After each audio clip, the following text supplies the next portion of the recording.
আসসালামু আলাইকুম। এখন আমি রান্না করব ডিম ভুনা। প্রথমে আমি পরিমাণ মতো তেল দিয়ে দিব।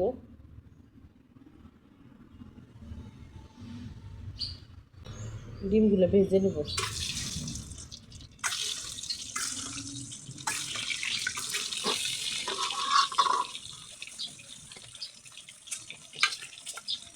এই সবগুলো একটা পাত্রে তুলে নেব।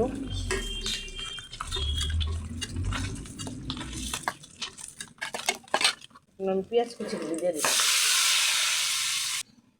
আমার পেঁয়াজগুলি ভাজা হয়ে গেছে।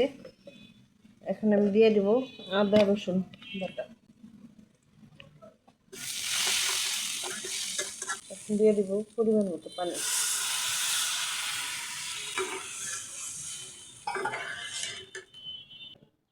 অল্প একটু হলুদের গুঁড়া দিয়ে দেব, ধনিয়ার গুঁড়া। সবসময় মরিচের গুঁড়াটা পরিমাণ বেশি দিই।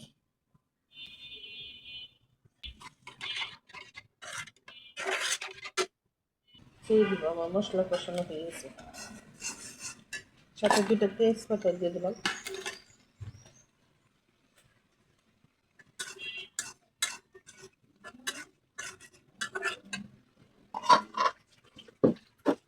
এখন আমি জিরার গুঁড়া দিয়ে দিব।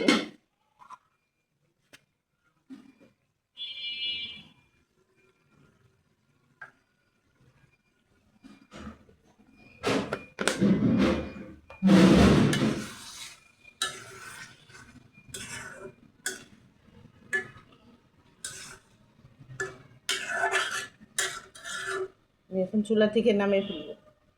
হয়ে গেল আমার ডিম ভুনা।